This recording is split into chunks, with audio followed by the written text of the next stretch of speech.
Sir మా అమ్మాయికి హేమదీపిక sir job training కోసమని అనంతపూర్ పోయినారు సార్. అనంతపూర్ పోయింటే అక్కడ ప్రకాష్ అనే అబ్బాయి పరిచయం అయినాడు సార్. ఒక 4 మంత్స్ అక్కడ ట్రైన్ తీసుకున్న తర్వాత మా అమ్మాయికి జాబ్ వచ్చింది సార్ బెంగళూరుకి. బెంగళూరులో మెడిసిన్ కంపెనీలో జాబ్ వచ్చింది, ప్రైవేట్ కంపెనీ సార్ అది. జాబ్ చేస్తా అక్కడ ఆ అబ్బాయి పరిచయం అయ్యి మళ్ళీ ప్రేమించి పెళ్లి చేసుకోమని చెప్పి అమ్మాయి మోసం చేసినాడు సార్. మోసం చేసిన తర్వాత ఒక జూన్ 4 అట్లా తారీఖు సార్ నేను పెళ్లి చేసుకోవాలని చెప్పి ఆమె శారీరకంగా మానసికంగా వాడుకున్నాడు సార్.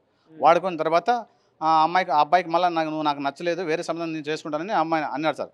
ఆమె చాలా సార్లు అమ్మాయి మీద దాడి చేసినాడు సార్. దాడి చేసిన తర్వాత వాళ్ళ నాన్న అంతా వచ్చి, ప్రకాష్ వాళ్ళ నాన్న సార్ కేశప్ప సార్, మీ అమ్మ నేను పెళ్లి చేసుకుంటాం మేము, నువ్వు మా ఇంటికి కోలవే అని చెప్పి నమ్మబలికి మోసం చేసినాడు సార్.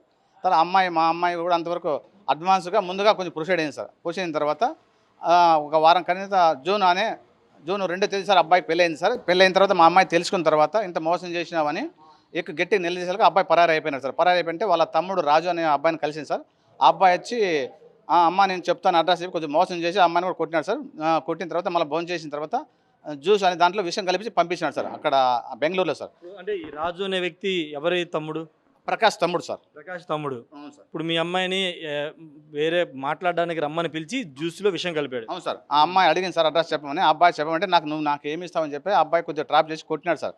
కొట్టిన తర్వాత అయినా పర్లేదు బట్ నాకు అడ్రస్ చెప్పంటే ఆ అమ్మాయి కొంచెం మోసం చేసి శారీ కొద్దిగా వాడుకున్నాడు సార్. ఆడు కూడా మోసం చేసినాడు. మోసం చేసిన తర్వాత అబ్బాయికి అడ్రస్ చెప్పినాడు సార్. అమ్మాయికి అడ్రస్ చెప్పినాడు. అమ్మాయికి అడ్రస్ చెప్పిన తర్వాత మళ్ళీ జ్యూస్లో ఒక పాయసం అనేది వెలకమంది తీసి అబ్బాయి కలిపినాడు, తెలియకుండా కలిపినాడు సార్. అమ్మాయికి పంపించినాడు సార్ బెంగళూరు నుంచి. అమ్మాయి డైరెక్ట్ గోరంట్లోకి వస్తానంటే వాళ్ళ పెదనాన్నకి మళ్ళీ ఫోన్ చేసినాడు. అంటే ప్రకాష్ వాళ్ళ నాన్నగారికి సార్, అంటే రాజు అని వాళ్ళ పెదనాన్న చేసి అట్లా అమ్మాయి వస్తుంది మీరు ఇట్లా జాగ్రత్త ఉన్నంటే ఆ ప్రకాష్ అని వాళ్ళ నాన్న వచ్చి గోరంట్లోకి వచ్చి మా ఊరికి రావద్దు, నువ్వు రావు బూతు మాట్లాడేసి తిట్టి కొట్టినాడు సార్. ఎగేసి కాలుతో తన్ని అని మా అమ్మాయిని అలాంటి విషయం చెప్పకుండా అట్లా మళ్ళీ ఇంటిని కదిరికి పంపించినాడు సార్ గోరంట్ల నుంచి. మా అమ్మాయి మా డాడీ బాధపడతాను మాతో చెప్పింది సార్. చెప్పిన తర్వాత మార్నింగ్ అని హాస్పిటల్ తీసుకుపోతే గవర్నమెంట్ హాస్పిటల్ మొత్తం అంతా నాకు చెప్పింది సార్. ఆ చెప్పిన వెంటనే డైరెక్ట్ సీఏ గారికి ఫోన్ చేస్తే సీఏ గారు వస్తారు, రెస్పాండ్ కాలేదు sir. Narayana Reddy sir, CA గారు నారాయణ రెడ్డి గారు, కదిరి సీఏ గారు సార్. మళ్ళీ వేరే పెద్ద మనిషి సమక్షంలో ఎస్పీ గారు మేడం తీసుకున్నాను సార్ నేను వాట్సాప్తో.